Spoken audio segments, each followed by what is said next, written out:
por eso quiero empezar pues como por ahí, como hablando un poquito de mi experiencia en el Colmex, ¿no? Pues porque hay una dimensión o sea, al momento de que surge esta etiqueta de literatura indígena, pues surgen los prejuicios, ¿no? Entonces, pues digamos que para eso te pediría el favor de que me pasaras la siguiente diapositiva. Eh, pues digamos que yo estaba cuando uno entra al Colmex no entra no entramos con un proyecto definido, ¿no? Más bien uno entra con una carta de motivos y otra serie de requisitos y ya es hasta el cuarto semestre en el que uno elabora el proyecto de tesis, ¿no? Y mi conflicto empezó, bueno, desde un principio pues fue como un poco complicado eh, pues las inseguridades que a uno le trae la academia, ¿no? O sea, el momento en el que, porque además, en mi caso, yo no estudié la maestría, ¿no?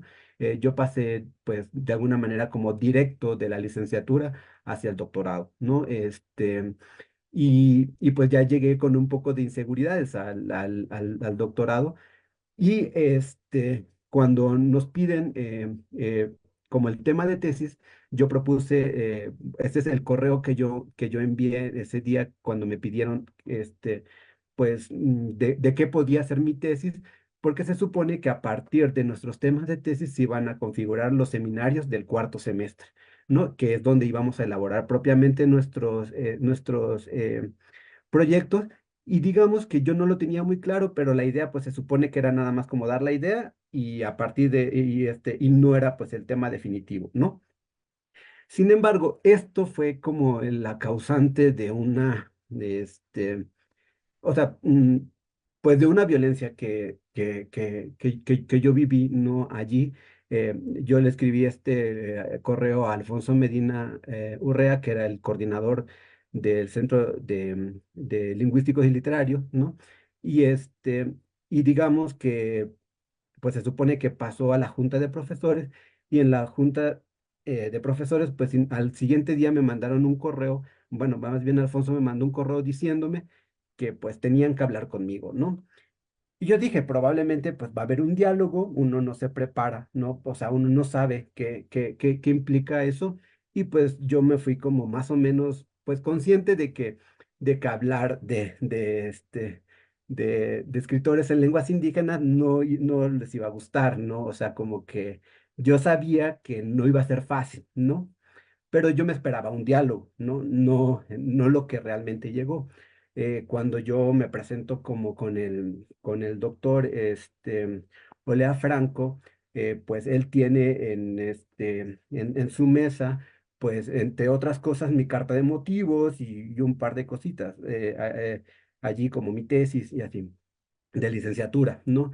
Y me dice que bueno, me lee la carta de motivos y dice que nunca dije allí que pues yo tenía estos intereses, ¿no? Que si yo tenía esos intereses, ¿por qué no me fui a antropología, ¿no? Que por qué, y pues bueno, empezó, o sea, eso fue como de los primeros, luego me dijo pues que la tesis definitivamente en el Colegio de México no iba a poder ser, que tienen un prestigio que cuidar, y empezó con una serie de cosas, pues en la que a mí, pues yo cada vez me sentí como muy desconcertado, ¿no? O sea, como que, y además me empezó a sugerir tesis, temas posibles, ¿no? Y pues yo no lo podía creer, entonces para mí, pues la experiencia fue como dejarme o sea, me impresionó un poco como la, la, la fiereza con la que él exponía sus razones, ¿no? Este, y pues nada, yo lo único que dije, o sea, como de las pocas cosas que alcancé a decir en todo el diálogo, que duró como unos 30 minutos, este, pues fue que me dejaran hablar antes con el doctor Aurelio González, porque de alguna manera en sus clases yo había como sugerido la idea de que quería trabajar y parecía que Aurelio estaba pues como más, o sea, como que no le había disgustado la idea, ¿no? Pero teníamos una plática pendiente con el doctor Aurelio y pues yo le dije que me dejaran hablar con él y pues si ya no se podía, pues yo iba a ver, ¿no? Que cambiar el tema, ¿no? Pero yo iba saliendo de la oficina del doctor cuando él bueno, él manda un correo a Aurelio González diciéndole que yo dije que él que él iba a ser mi asesor, ¿no? Con esta propuesta, ¿no? Pues, o sea, al menos tuvo la delicadeza, ¿no? De con el correo ponerlo con copia para mí, ¿no? Y digamos que a partir, pues yo me asusté de eso y le escribí inmediatamente a Aurelio González otro correo diciéndole que no era verdad, que yo había hablado, pero, o sea, que yo había dicho más bien que quería hablar con él antes de tomar una decisión, ¿no? Pero Aurelio González no se lo tomó como a mal, me dijo, no te preocupes, yo quiero dirigir esa tesis, ¿no? Híjole, y pues, pero pues digamos que dentro de mí el mal ya había estado hecho, o sea, como que ya me había roto, ¿no? Como todo lo que eso me había dicho, y a partir de ese momento, pues, y aún que sí pude realizar la tesis, pero siempre quedó como un miedo latente, ¿no? Siempre quedó como una sensación de no estar haciendo lo suficiente, de no lograr lo suficiente, ¿no? Porque incluso en los seminarios, cuando presenté ya formalmente después del cuarto semestre mi proyecto y luego los seminarios ya de tesis en los primeros seminarios, pues la pregunta con los otros profesores, la pregunta siempre fue, ¿y esta tesis de qué le sirve al doctorado en literatura, ¿no? En literatura hispánica, ¿no? O sea, ¿esto para qué? ¿No? Pues a mí me sorprendía, pues porque, pues, aunque mis otros compañeros son muy buenos, son también muy inteligentes y todo, pero pues, digamos, los proyectos, pues también todos tienen como sus dificultades y todos tienen sus procesos.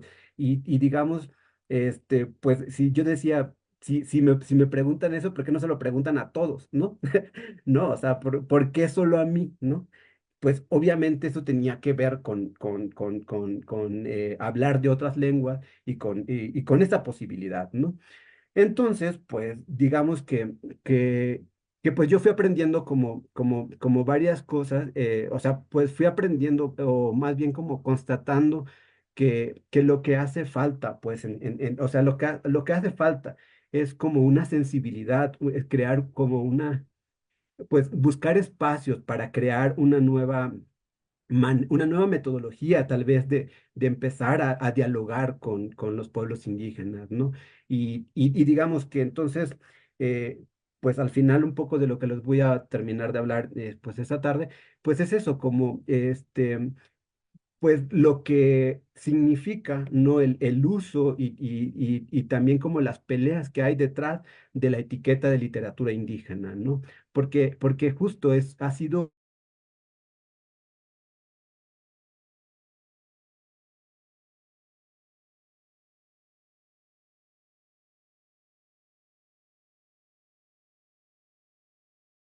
Me parece que se cortó, ¿verdad, Mariana? Sí, sí, también se me cortó. A ver, como nos comentó que tenía problemas de internet, entonces esperemos que pueda reanudar en breve. Jaime, se cortó un poco. ¿Nos escuchas?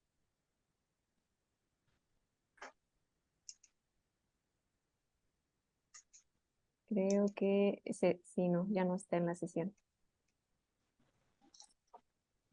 Pues ahorita esperemos que le voy a escribir.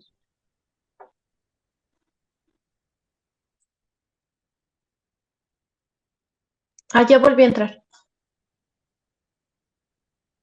Ah, sí.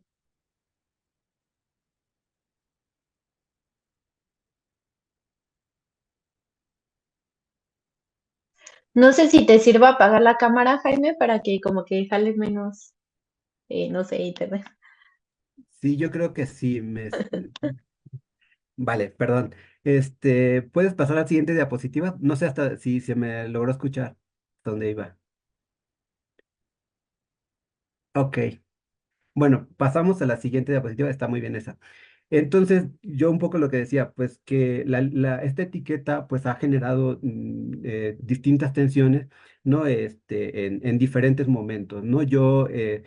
propongo como tres grandes momentos, ¿no? Un poco haciendo como referencia a Villoro, ¿no? Como tres grandes momentos en los que pues ha generado conflictos, ¿no? La primera sería hacia los años 30, ¿no? Cuando pues digamos dicen que Garibay inventa, ¿no? Como un poco esta etiqueta, ¿no? Luego nos pasaríamos hacia los años 90, cuando una generación de escritores decide retomar esta etiqueta para proponer y posicionar un proyecto escritural, ¿no? Que es de lo que mayormente les voy a hablar. Y ya en el siglo XXI, cuando nuevas generaciones comienzan a cuestionar, ¿no? Como ya, ya escritores indígenas, digamos, empiezan a cuestionar, pues, esta misma etiqueta, ¿no? Entonces, siguiente diapositiva, por favor. El primer momento, como digo, serían como a los años 30, ¿no? Cuando, pues, digamos, en el panorama nacional está, pues, la idea un poco de repensar, de pensar, ¿no? La identidad mexicana, ¿no? Está en el marco de la Revolución Mexicana y, pues, esto trae muchas preguntas y muchos conflictos, ¿no? Eh, y se empieza, y hacia los años 30 es cuando, digamos, como a nivel cultural, pues empiezan a haber como varias disputas. Está también, pues, por ejemplo, lo de la literatura viril, ¿no? Y otras, ¿no? Y aparece el concepto de literatura indígena. Se supone que en una discusión un poco allí, pues más de orden filológico, ¿no? Por especialistas que trabajaban con otras lenguas y con tradición oral, que son, en esta carta, en 1932, en una carta a Ignacio Alcocer, Pablo González Casanova expresa sus dudas, ¿no? Sobre la autenticidad de algunos cantos atribuidos a Nezahualcóyotl, ¿no? Que digamos que él los había conocido en parte por Mariano Rojas, que es como uno de los, eh, pues como uno de los primeros, como el gran maestro de náhuatl, incluso de María Garibay y de González Casanova, ¿no? Entonces ya había pues como un estudio, digamos, como de las lenguas, pero todavía que venían un poco como de finales del siglo XIX, ¿no? Pero digamos que ya empezaba a haber pues espacios de discusión sobre esto, ¿no? Eh, y digamos que la duda de parte de González Casanova, que en realidad tenía pues una simpatía y una solidaridad hacia las lenguas indígenas, porque él, su trabajo tenía que ver más bien con tradición oral, había intentado como recuperación como o sea, él no ponía en duda de que de que los indígenas pudieran construir una literatura, ¿no? Sin embargo, eh,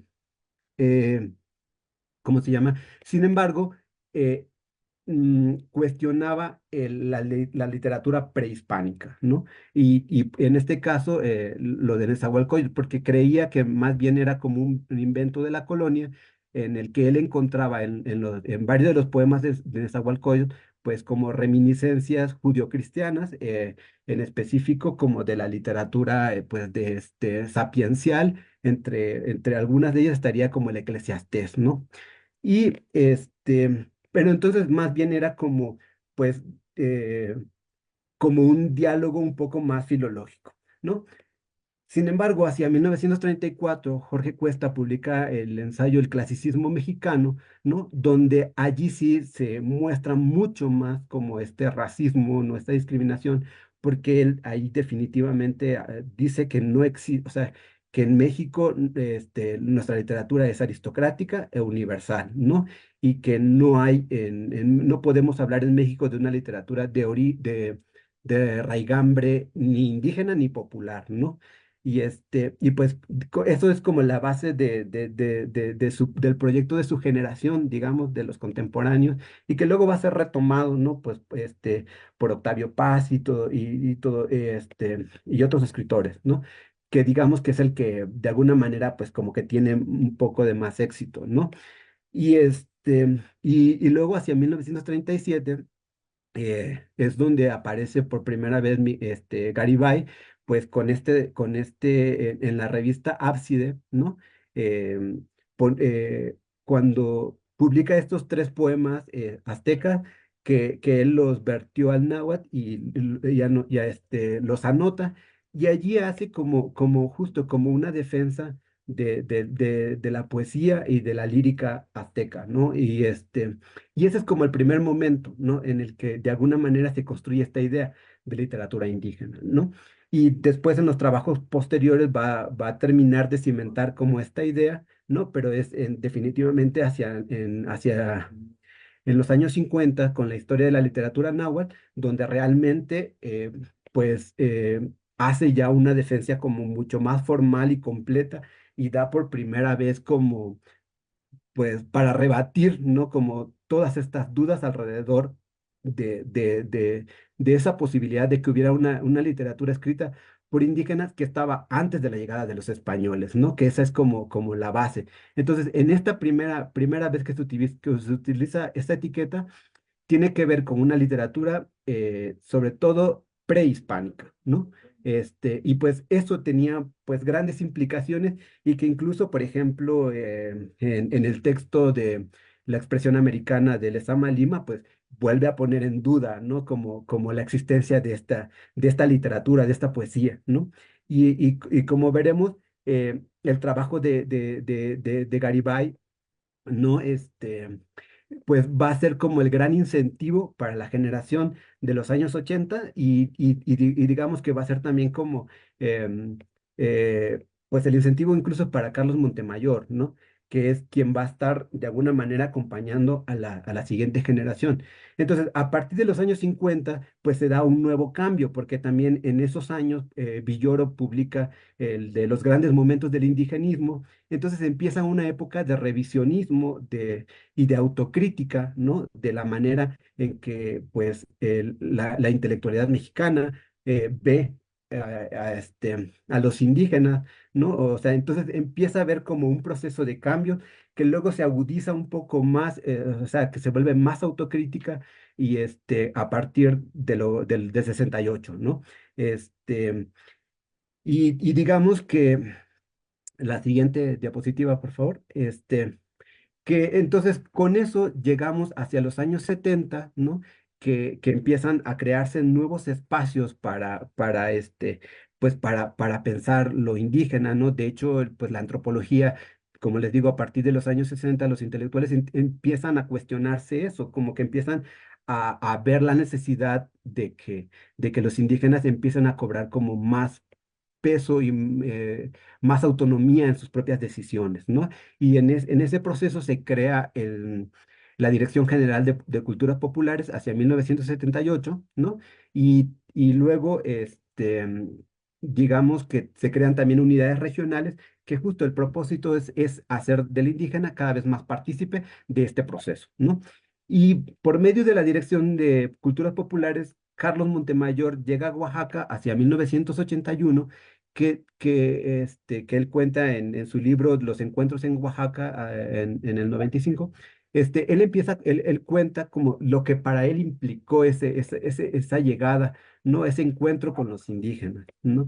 Este, y allí, según yo, es donde se empieza a construir, pues, pues un diálogo, ¿no? Un proceso en el que se construye esta literatura, pues de la que ahora nosotros concebimos cuando hablamos de literatura indígena, ¿no? Que es una literatura escrita de manera contemporánea por autores, ¿no? Que tiene que ver con las lenguas indígenas sobre su diferencia lingüística y cultural. Pero bueno, ahorita vamos con eso. Entonces, a partir de ese encuentro, según yo, ahí empiezan dos procesos. Una para los indígenas, que es que ellos intentan ir un poco más allá de la tradición oral, porque era un poco lo que se les pedía en las distintas lugares en los que trabajaban, ¿no? Incluso como maestros, como bilingües, o como gente que trabajaba en estas unidades regionales, ¿no? De cultura popular. Pues casi siempre se les pedía como un trabajo de tradición oral, ¿no? Como de esta búsqueda de regreso hacia el pasado, ¿no? Pero ellos querían salir de eso y querían profesionalizarse, ¿no? Querían pasar de ser informantes o investigadores a ser autores, ¿no? Y Carlos Montemayor empieza con a hacerles entender, de sensibilizarlos, y también primero él tiene un proceso de sensibilización, y luego a la misma a la par, digamos, intenta sensibilizar también a los indígenas de que regresen a a la tradición oral como una fuente, ¿no? Como una fuente a la que se puede regresar siempre pues, para construir también una literatura y una escritura propia, ¿no?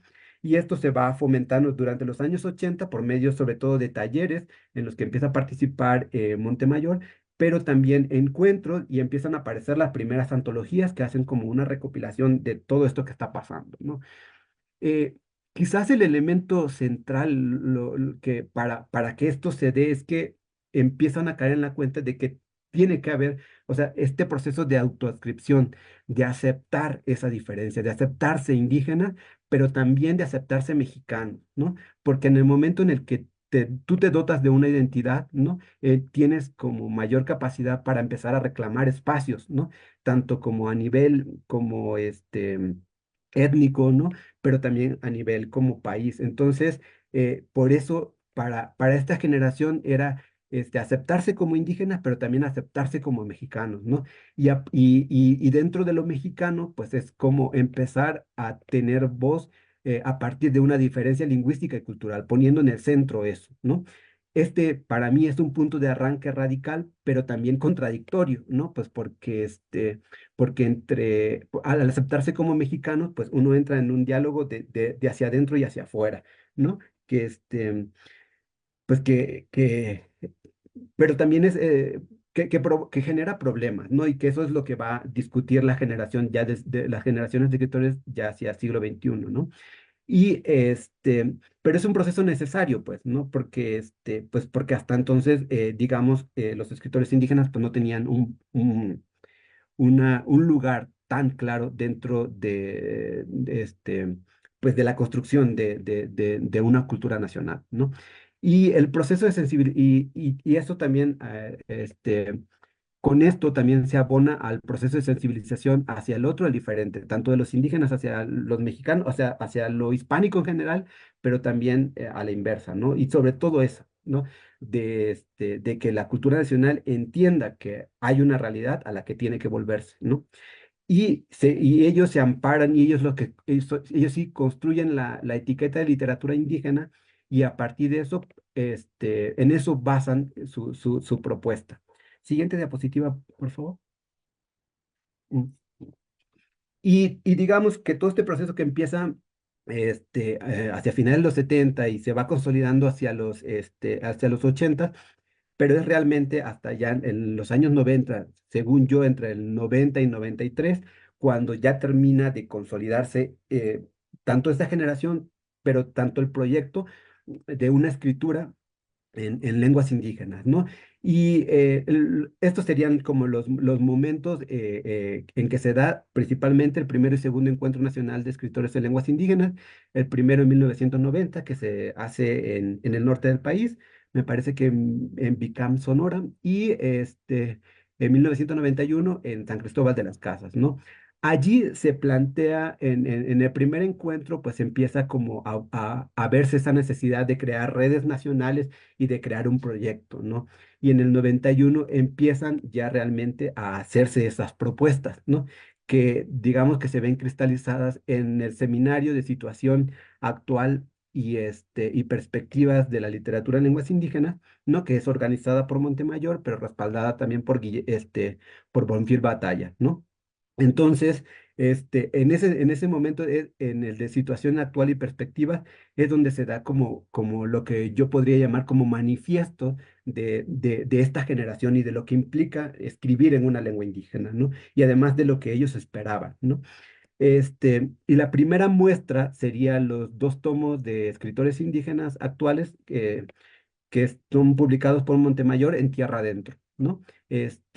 Y bueno, el primer tomo recoge Montemayor principalmente poesía, narrativa y teatro, no solo una obra de teatro. Y un segundo tomo donde lo dedica exclusivamente al ensayo, ¿no?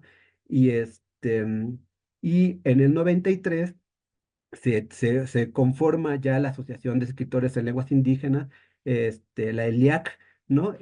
Con alrededor de 60 escritores, ¿no? Y ya hay pues un gran número de escritores en el país, de diferentes regiones, ¿no? y digamos que con el 94 esto termina de explotar, ¿no? O sea, porque en México ya le queda claro, ¿no? Que hay una realidad y que hay nuevas necesidades y pues digamos que los indígenas están tomando ya parte activa, pues en el entramado nacional, ¿no? Pero digamos, esto ya se venía cimentando desde antes. Eh, y Montemayor ha estado, digamos, de alguna u otra forma en todo este proceso, porque él ayuda a construir estas redes, es partícipe de los talleres, pero digamos que termina de consolidar y de dar esa idea de lo que entendemos por literatura indígena con su proyecto de ensayístico que se llama Las formas literarias en las lenguas indígenas en México, que consta de tres ensayos, que sería el primero Arte y Trama en el cuento indígena del 98, Arte y Plegaria en las lenguas indígenas en el 99 y ya en el 2001 cuando publica la literatura actual en las lenguas indígenas de México, ¿no? Digamos, esto es lo que ya termina de darle como un rostro completo a esto que concebimos como literatura indígena y contemporánea actual. La siguiente diapositiva, por favor. Y bueno, y como yo les decía, en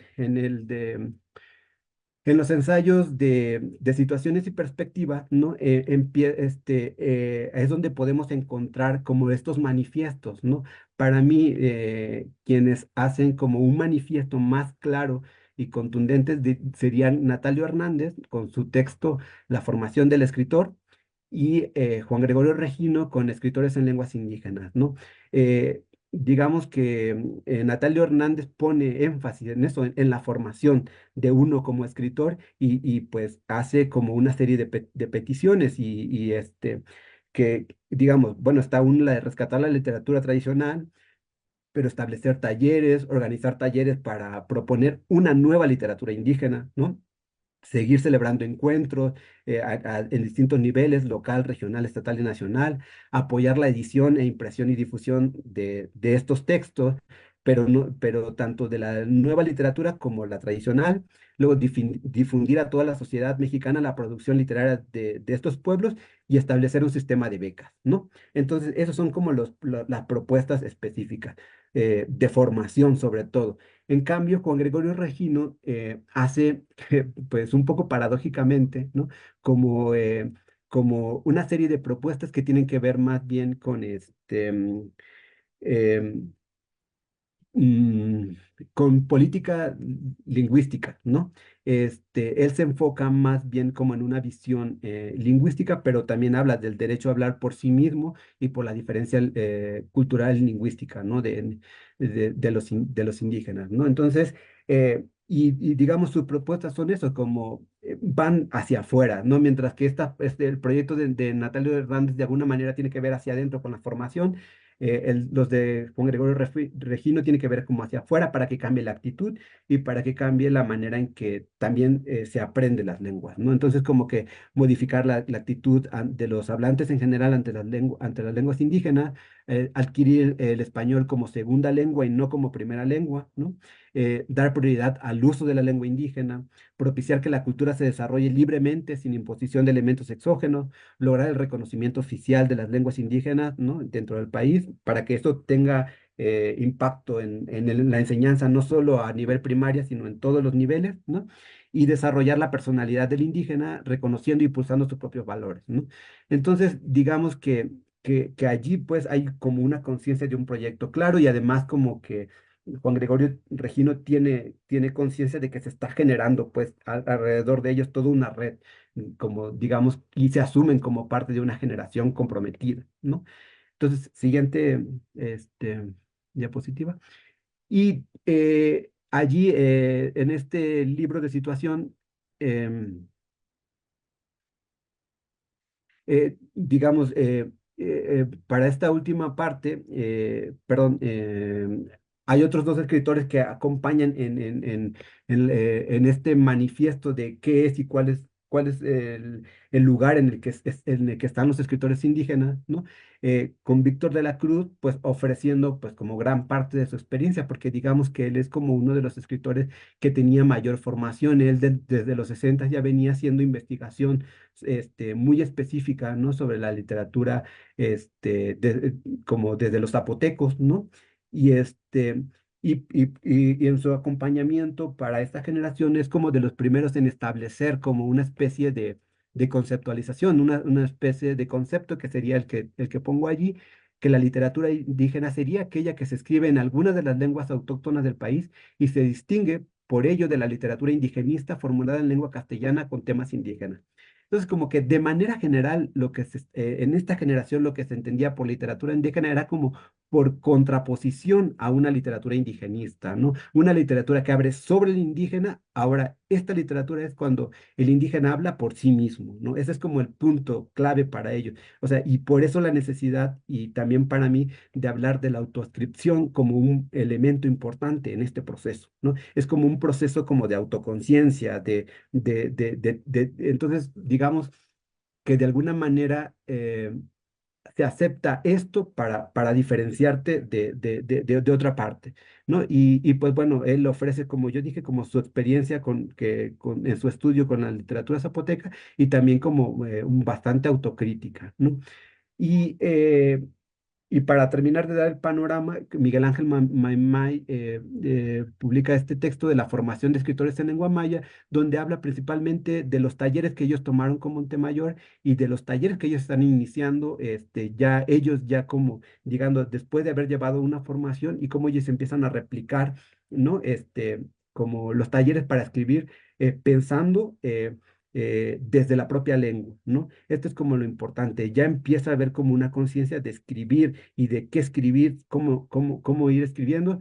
Y además construyen tanto Miguel Ángel Maimai junto con Montemayor y Santiago Domínguez Aque, pues todo como una metodología para replicar estos talleres en otras partes de México, ¿no? Luego Montemayor se va con los otziles y setales un poquito y luego en Michoacán y así en diferentes partes, ¿no? Siguiente diapositiva, por favor, ¿no? Y bueno, para terminar de entender todo este panorama de esta literatura, pues estaría también los dos tomos de los escritores indígenas actuales, pero yo me concentro sobre todo en el segundo, que es donde están los ensayos donde de alguna manera se reflexiona, ¿no? Que la gran importancia de recuperar la memoria para establecer como puentes entre el pasado y el presente, ¿no? Y también con eso poder proyectar, ¿no? Como nuevos horizontes, ¿no? Y entonces sí hay en esta generación y en estos ensayos, pues un regreso constante hacia la memoria, ¿no? Hacia entender como la historia propia, ¿no? Y y pues digamos también en estos textos siempre hay como una voz que transita del yo al nosotros, ¿no? Que es decir, un yo que tendía por lo regular hacia lo colectivo, hacia establecer vínculos con nosotros, con una colectividad, ¿no? A veces con sus pueblos, pero a veces también con esta generación, ¿no? Que se estaba conformando, ¿no? Y como muestra representativa de los ensayos con los que yo me iba basando serían como los cuatro que están aquí, Pérez Hernández, Vivencias de nuestra palabra, en las que ensaya pues un poco hace como una historia de cómo fue su vivencia con el Snazi Bajón, ¿no? Como su proceso pues de encuentro. De escritura de la palabra, cómo él empieza con una experiencia con Robert Laughlin, cómo empiezan a pensar en su propia lengua y en sus culturas, ¿no? Y hacer todo un trabajo a partir de eso. Está Jesús Salinas Pedraza, en la que empieza a hablar de su experiencia, de cómo él llega hacia la computadora y cómo eso le puede permitir a los escritores indígenas, pues, en conformar una nueva literatura, ¿no? Y luego Domingo Meneses, un escritor chol, empieza a hablar también sobre la visión del escritor indígena, sobre sus propios escritos, a partir de una visión lingüística, y es como de los que pues que plantea que cuando nosotros hablamos una lengua, pues tiene que haber una diferencia, ¿no? Este, por fuerza, porque una lengua implica, ¿no?, una concepción de mundo. Y bueno, ya me iré más rápido porque me queda muy poco tiempo. Javier Castellanos Martínez, que digamos es un personaje clave en todo este proceso, porque digamos, este proceso que yo digo como de sensibilización y también el proceso de formación que se pide, eh, está narrado en los encuentros en Oaxaca y la principal persona, uno de los principales que confronta a Montemayor desde un primer momento en que se encuentran, es justamente Javier Castellanos Martínez, ¿no? Él es el que le dice, pues, muy bien, tú vienes, o sea, porque cuando llega Montemayor a Oaxaca, pues llega, pues, con el plan de recuperar la lengua y recuperar la tradición oral, ¿no? Y Javier Castellanos Martínez le hace ver las propias necesidades que tienen ellos como escritores, ¿no?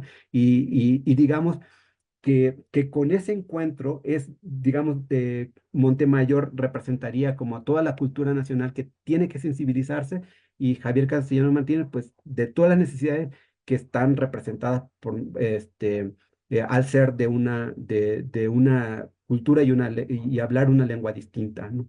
Este, y pues nada, siguiente diapositiva, por favor. Y pues digamos que como yo decía, quien termina de hacer todo el entramado ya como formal de esta nueva literatura, pues es Carlos Montemayor con un montón de textos que tiene por ahí. A veces esos mismos textos los iba reciclando o los iba repensando y los fue como conformando en un solo proyecto, ¿no? Este, la propuesta de Montemayor para empezar es como enfocarse en la tradición oral y entender que la literatura no es, pues no es solo escritura, ¿no? Implica un arte de la lengua, un arte de composición que puede estar en la tradición oral, ¿no? Y él desarrolla este concepto de arte de la lengua que pone énfasis en el ritmo de las propias lenguas y en las fórmulas. Digamos, no me voy a detener más en esto porque pues ya, para seguir avanzando, y también recupera las funciones de la tradición oral, que son el de conservación y transmisión de conocimiento, y porque en realidad para él la literatura en los pueblos indígenas es útil, ¿no? O sea, no es como con esta visión de que la literatura es inútil, ¿no? Que la literatura más bien tiene un fin muy específico, ¿no? Que es colectivo y que da un sentido religioso y cultural, ¿no?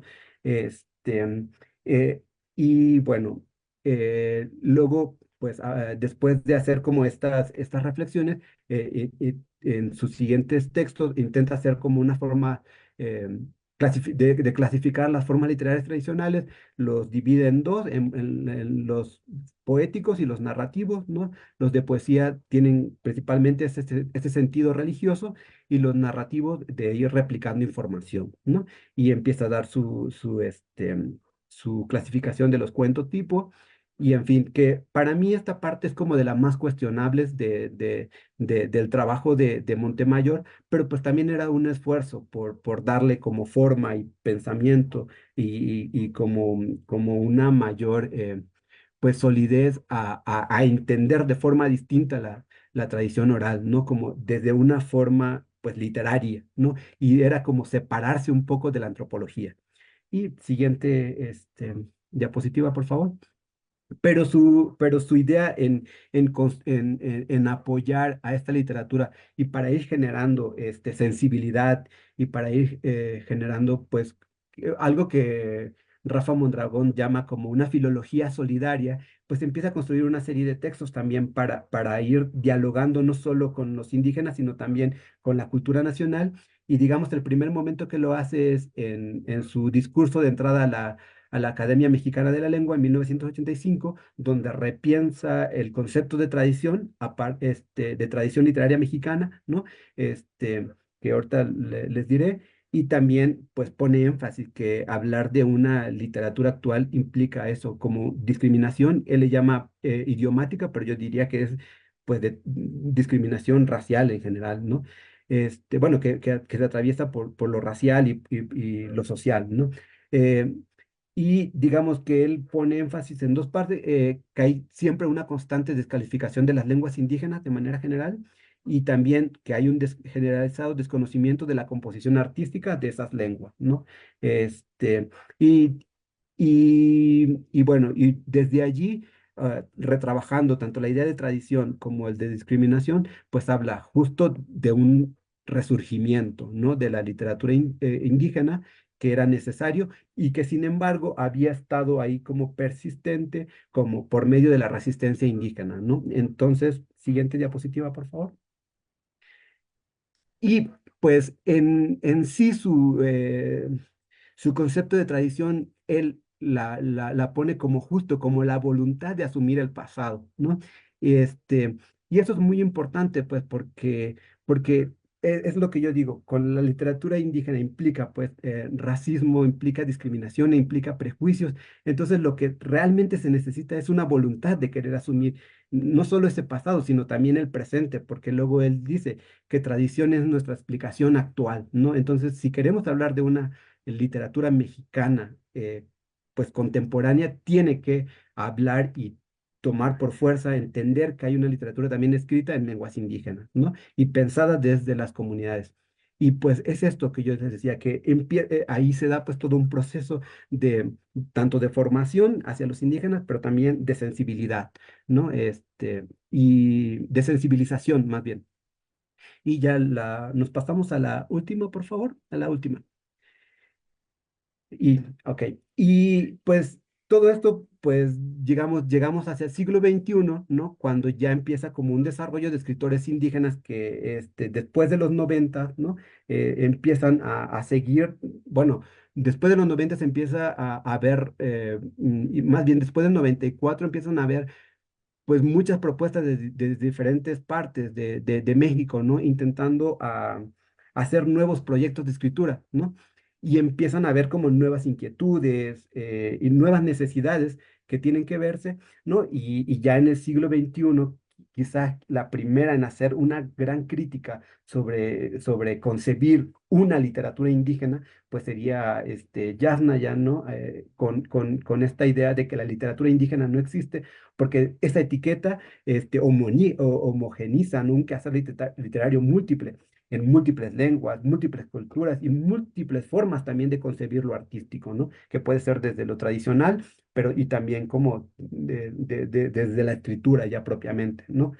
Luego está el texto de Tachizabi, ¿no? En 2017, cuando se pregunta si nueva literatura indígena contemporánea, pero dice, ok, ¿por qué vamos a hablar de una literatura indígena cuando en realidad esta no ha tenido una incidencia en las comunidades real, ¿no? Eso no está impactando en las comunidades. En realidad, esta literatura solo está sirviendo para el contexto nacional y solo está sirviendo para que ganemos becas, para que estemos en un posicionamiento distinto frente a la comunidad del país, pero que no impacta a nuestras comunidades, ¿no? Y hay que revisarlo, y hay que repensarlo, hay que hacer autocrítica, ¿no? Este es un texto, de hecho, como bastante rabioso, es como muy ácido, porque incluso pues llama como burócratas, ¿no? De la cultura a los de la generación pasada, ¿no? Este, y luego ya por último, pues también está el texto de Miquel Ruiz, que ha intentado pensar como otras formas de concebir esta literatura, esta nueva manera de escribir, ya pensando desde una lengua o desde una cultura distinta, ¿no? Y él le llama como la ruptura de una tradición inventada, ¿no? Eh, que para él pues es una invención antropológica que lo único que ha logrado es menospreciar el trabajo de los autores y aún estos mismos los enreda en mecanismos de autojustificación, ¿no? Y a veces también de autocomplacencia. Entonces, digamos que empieza pues todo una voz crítica y digamos que como a manera de conclusión lo que yo digo es que, bueno, lo que yo pienso es justo volver a regresar a esta sensibilidad, ¿no? Hay que entender que por algo nos sigue doliendo, ¿no? La etiqueta de literatura indígena, ¿no? Pues porque con lo que realmente, o sea, con lo que más nos estamos enfrentando, pues es justo con un racismo que ha sido, pues que es muy difícil de eliminar, ¿no? Pues porque para una cultura mexicana pues que se pasó todo el casi todo el siglo XX intentando construir la noción de un solo, ¿no? De una sola cultura, ¿no? De homogeneizar, ¿no? Esto le abre grietas y por lo tanto, pues no es fácil de asimilarla, ¿no? Y, y pues, eh, digamos, yo por aquí ahorita lo podría dejar y pues ojalá que eh, podamos seguir dialogando ahorita. Y pues muchas gracias. Espero no haber como pasado corriendo mucho y todo esto. Bueno, muchas gracias. Muchas gracias, Jaime. Muchas gracias por compartir tus experiencias. Y queremos invitarlos pues ya sea escribir sus dudas o comentarios, o si quieren también abrir micrófono, siéntanse con libertad pues, de hablar y de dialogar directamente con Jaime. También ya está en el chat la liga para que podamos hacer el registro de asistencia.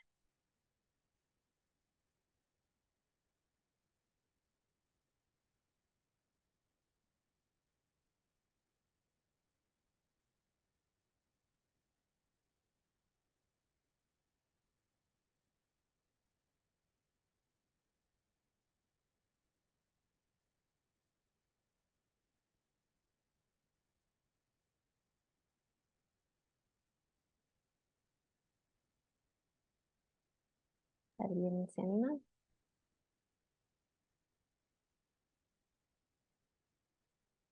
Creo que fue muy denso, ¿no? Muy conceptual. Tal vez sea eso.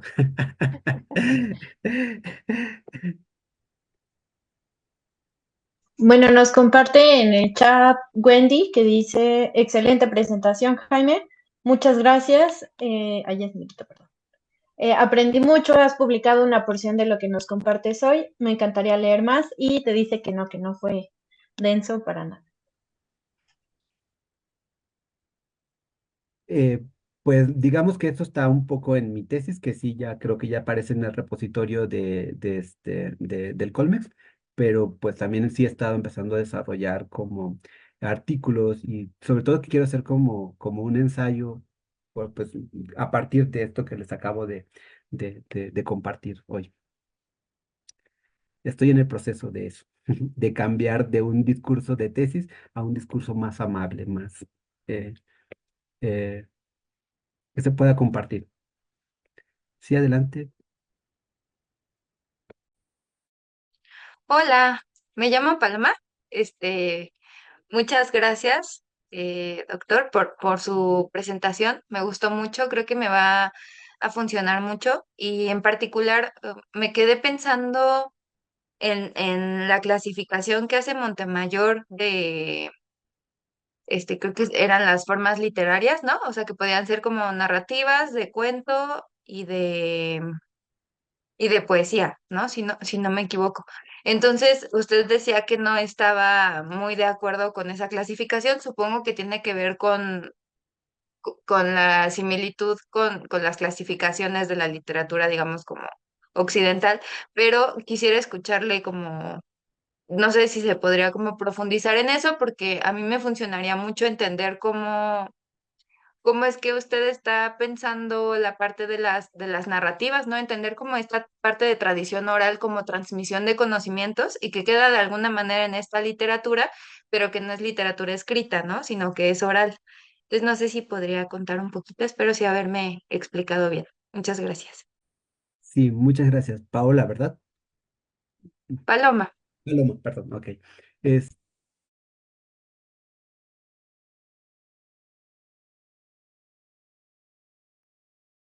Eh, Jaime, creo que apagué mi sí. micrófono, Sí, perdón. sí.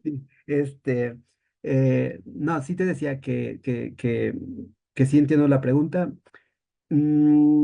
Un poco mi crítica hacia Montemayor en la forma de concebir la literatura tradicional, no es tanto cómo concibe la literatura de tradición oral, porque en realidad su propuesta sí es como muy significativa, ¿no? Porque, o sea, porque lo que abona a entenderlo desde una visión más literaria y también pues él dice que hay que buscar nuevas estrategias para recolección, incluso, ¿no? Para el contacto con las otras lenguas, ¿no? Para dejar de llamar informantes al momento de que uno va y recoge, no sé, un cuento tradicional, ¿no? Y uno pone siempre informante tal, ¿no? Y aquí él dice, no, cuidado, eso es racismo, eso es parte de una mirada, pues, como de arriba hacia abajo. Tú no estás entendiendo que aquí que estás con alguien. Tu conocimiento de la literatura tradicional implica justo que te acerques a otras personas, a otros seres humanos que no solo te están informando, sino que en realidad son conocedores, saben, y tienes que respetarlos como tal, ¿no? Como esta idea está desarrollada en el apartado de juicios y prejuicios en su ensayo, creo que es sobre los tarahumaras. eh, que ahorita se me olvidó el nombre, claro, después te lo pasaría, como creo que los Tarahumaras, pueblos de estrellas y barrancas, algo así, ¿no? Bueno, entonces, eso es la primera crítica. Sin embargo, digamos que él, cuando hace la clasificación ya como tal, empieza como a separar. Sobre todo a mí, mi crítica es por la literatura, cuando hace su clasificación de los cuentos tipo y de la narrativa, ¿no? Porque él lo que dice que lo más importante de esto es la información y sobre todo la información del pasado que nos pueden ofrecer estos textos narrativos, ¿no? Sin embargo, esto es como muy problemático, pues porque la tradición oral hay una cosa que él lo tiene claro con la poesía, pero luego parece olvidarlo con la narrativa, es que se están actualizando constantemente, es decir, que tiene una parte fija, pero también tiene una parte que se va permeando de nuevos contextos, ¿no? Y por lo tanto, si uno va a la narrativa tradicional, si tú vas buscando el pasado, pues te vas a dar de topes, ¿no? Porque no vas a lograr configurar, no sé, un pasado mítico, ¿no? O sea, es decir, parecía que Montemayor quería utilizar la narrativa tradicional como una forma de llegar a una metodología como lo había hecho Garibay y llegar al pasado, ¿no? Y eso es difícil porque la tradición oral, justo su vigencia está en la variación, en que aparte, que logra sobrevivir porque se puede transformar a nuevos contextos, ¿no? Entonces, pues nada, creo yo que ahí era como, más bien es como eso, como la manera en que él asume y vive, ¿no? Y quiere, lo que él quiere encontrar en esta literatura, ¿no? Y además está olvidando lo que él mismo dice, la tradición, este, pues también es una lectura actual, ¿no? Entonces, o sea, como que yo lo veo ahí como la contradicción un poco en su manera de utilizar los términos, pero también entiendo el por qué lo hizo así, ¿no? Entiendo por qué llegó a esas conclusiones, ¿no? Digamos, en ese momento todavía no había una reflexión tan fuerte sobre la tradición oral indígena, ¿no? Principalmente había como con otras tradiciones, pero con la indígena era muy complicado.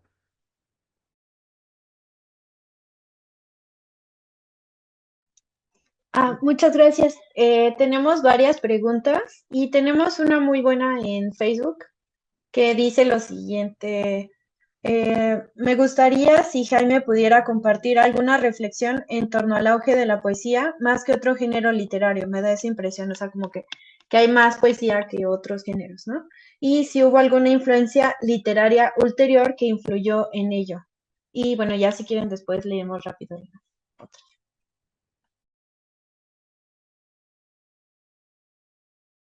Perdón, ¿me puedes repetir bien un poco la pregunta? Porque como que me perdí ahí tantito. Sí, creo que espero estar entendiendo bien lo que dijeron, pero Ok. entiendo que lo que te están preguntando es como si hubo alguna influencia que, no sé, supongo de estos actores externos que llegaron a hacer los talleres dentro de las comunidades, que llevara a que ahorita se escriba más poesía que cualquier otro género literario. Sí, un poco, o sea, porque justo para Montemayor el género literario por excelencia es la poesía, ¿no? Entonces, desde allí, pues, digamos que tal vez es donde parte. Mm, Sin embargo, en sus talleres sí se daba, de hecho es más bien la grande crítica porque se empezó a desarrollar más que una poesía, ¿no? Como estos textos de retrabajar la memoria y de retrabajar la tradición oral. Entonces recuperaban justo o poesía o narrativa, ¿no? Con una mirada, pues hacia la tradición oral, ¿no? Como con una cierta cercanía.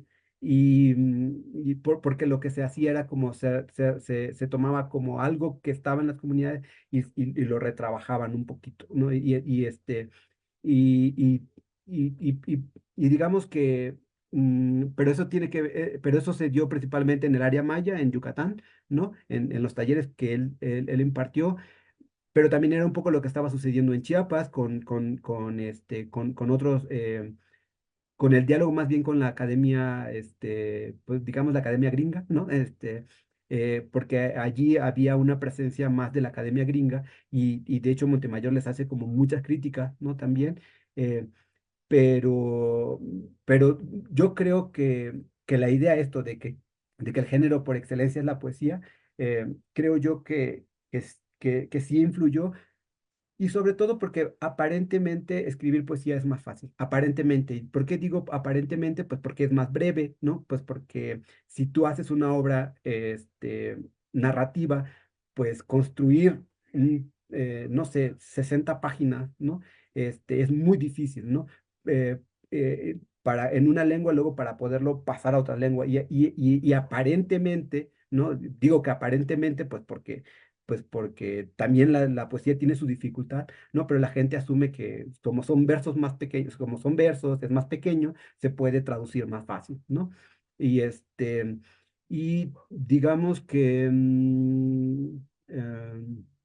pues sí, y creo que se le ha dado como más espacios a la poesía, es más inmediata, eh, puede llegar, uno lo puede leer en una sentada mucho más rápido también, ¿no? Aunque pues desde el 85 con Javier Castellanos Martínez pues también hay narrativa, ¿no? Una novela, de hecho de las primeras cosas que sale es una novela, ¿no? El cantar de los vientos primerizos.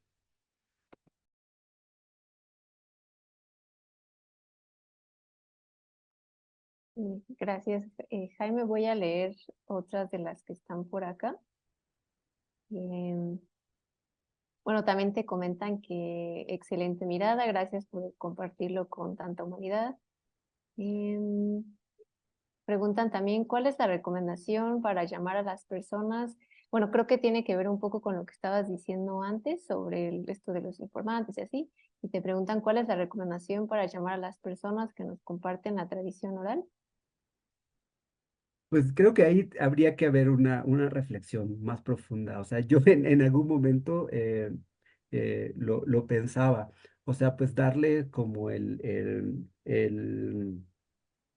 estatus de autores, ¿no? O sea, en el sentido, es decir, yo ya los llamaría, digamos, como coautores, ¿no? O sea, es decir, porque la mirada que ofrecen con una historia y lo que uno termina como por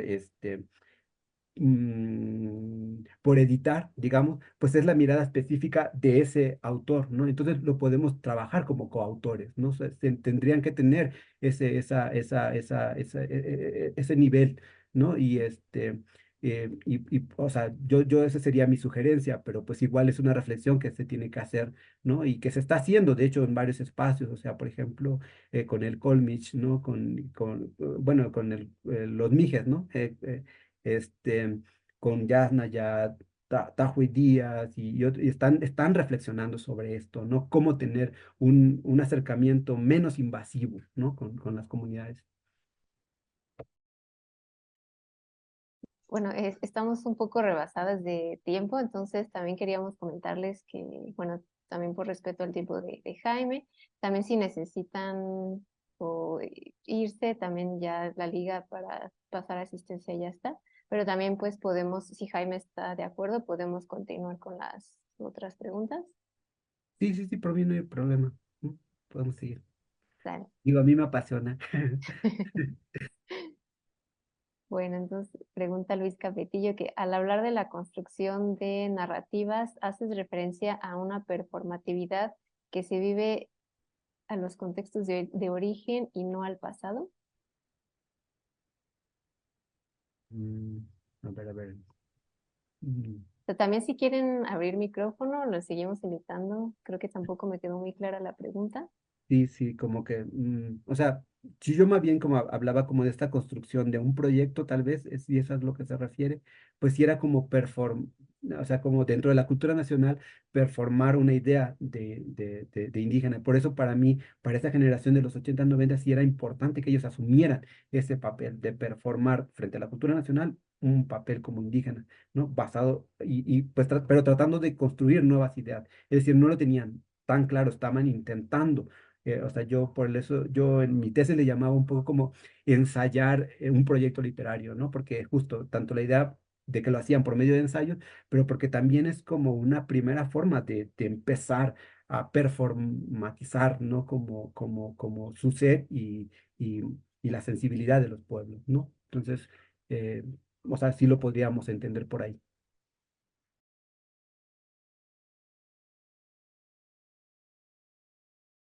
Bueno, Luis, no sé si sí era eso, si no, porfa, escríbenos o abre el micrófono.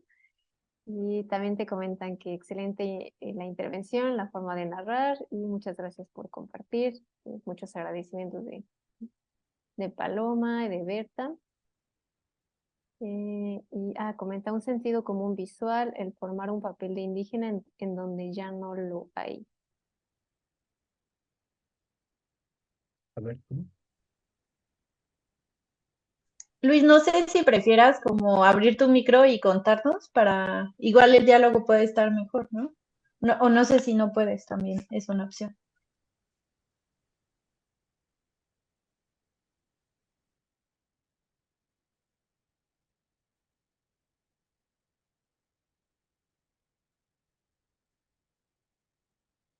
Ok. Pues un poco lo que entiendo es que, bueno, sí es un poco común, creo yo, bueno, no un poco común, pero sí hay, a veces se da estos casos de que se intenta eh, performar una identidad indígena o algo así. De hecho, esa es de las grandes críticas también que ha habido en general, ¿no? De que eh, de que se performa una forma de ser indígena y que a partir de ahí se construye una literatura, ¿no? Y digamos que puede llegar a ser válido, pero también hay que entender que justo una cultura que ha querido ser, bueno, las culturas indígenas han querido, bueno, han sido invisibilizadas, han sido estigmatizadas, han llevado procesos de destrucción, ¿no? Pues claro que a veces sí hay una necesidad de reconectar, de establecer puentes a la memoria, ¿no? Y de hecho ese es el papel de la generación, de esta generación de los 90 era tratar de reconstruir pues como una tradición, una liga que ligara de lo prehispánico al presente, ¿no? O sea, de ligar, de construir narrativa. Y eso es la tradición, como darse una explicación, darse un orden, este empezar a encontrar justo en dónde podemos pues asumir o desde dónde podemos encontrar elementos para construirnos una identidad también, ¿no? Y creo yo que puede ser cuestionable, pero también a veces, como yo decía, es contradictorio, pero también a veces es necesario, ¿no? O sea, porque no hay que olvidar el pasado, o sea, no hay que borrar tampoco, ¿no? El hecho de que haya habido violencias y que ahora las cosas no sean como fueron en el pasado, no signifique que no hayan que volver hacia atrás, ¿no?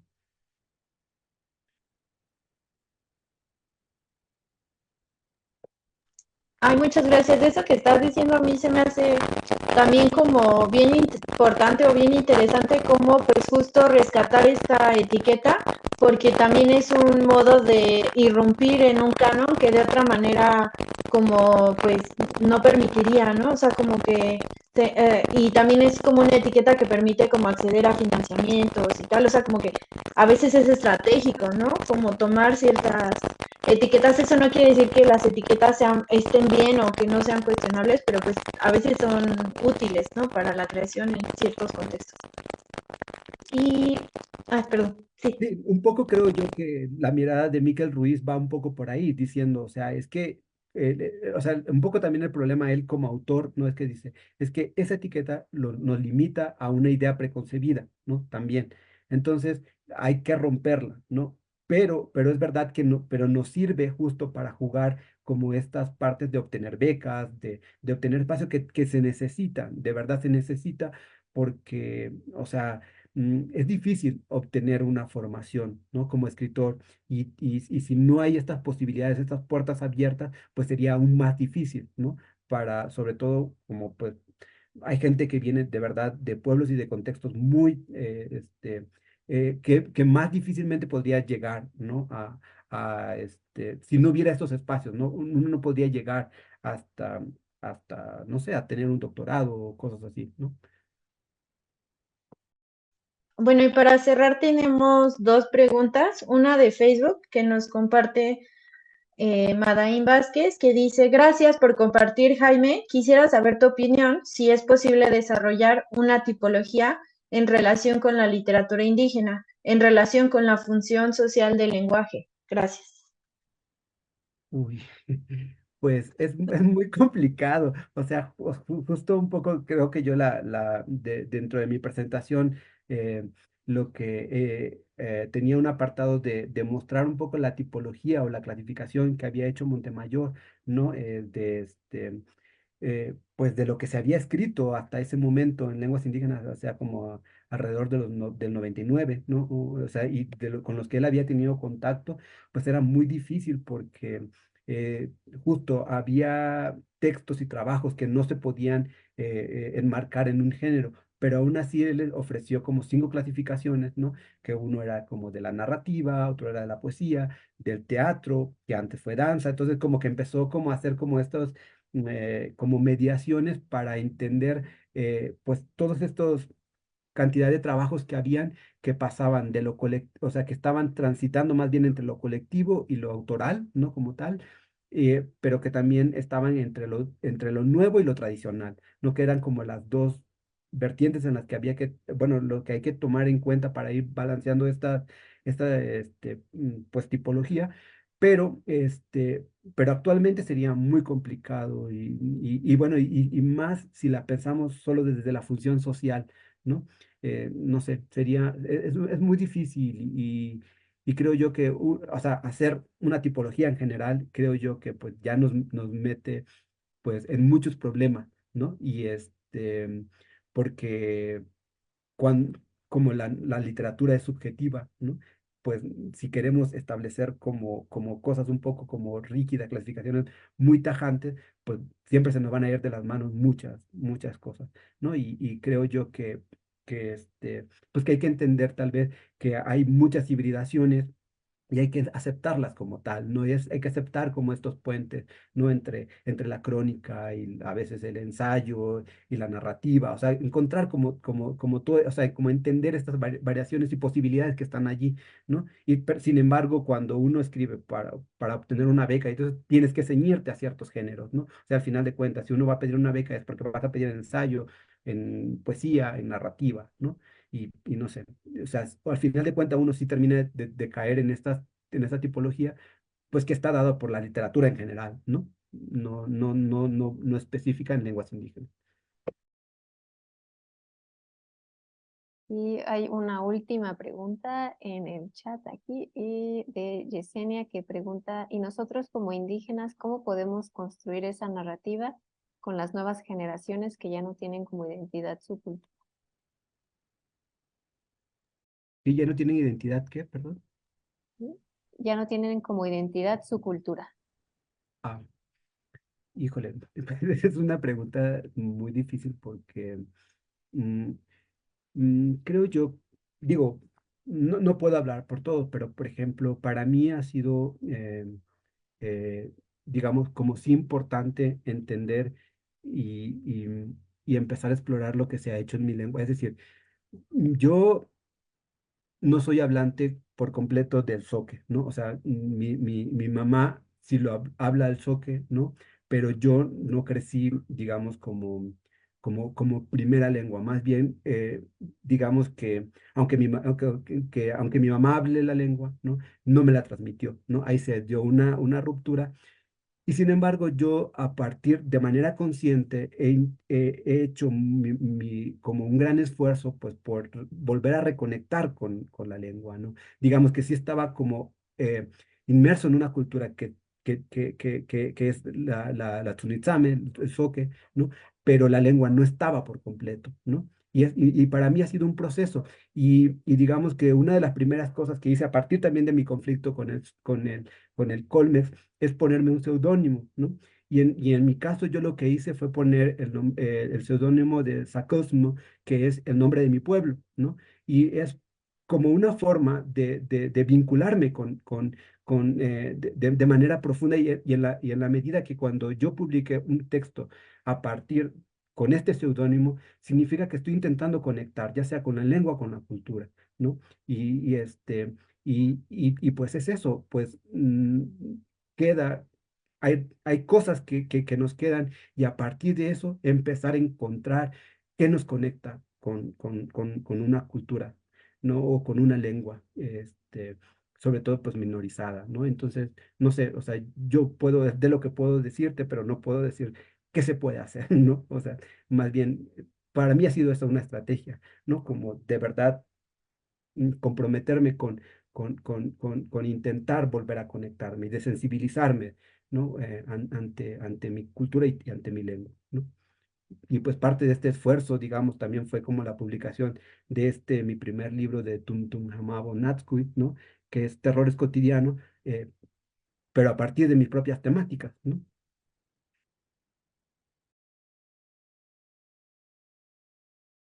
Dale, pues muchísimas gracias, Jaime, por compartir todo lo que nos has compartido el día de hoy, lo que nos has contado, la presentación.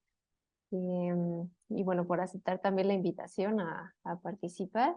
Creo que nos has dejado con muchas más reflexiones, muchas preguntas más seguramente, pero bueno, por lo pronto creo que podemos ir cerrando y los invitamos a que sigan también participando en este seminario el próximo mes, el 2 de mayo, que estará otra investigadora, Pamela Flores.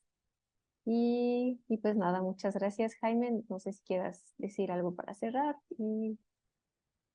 No, pues nada, igual agradecerte, Mariana, y pues agradecerles a todos los que me escucharon y me hicieron también preguntas, pues también a mí me ayudan a seguir reflexionando, a seguir, pues también buscando estrategias para matizar mis propias reflexiones, y pues porque se necesita, o sea, creo que el conocimiento se logra a partir del diálogo con los demás, y pues nada, muchísimas gracias también pues por darme también el espacio de su tiempo y la escucha. Gracias. Hasta luego y hasta la próxima. Hasta luego, adiós.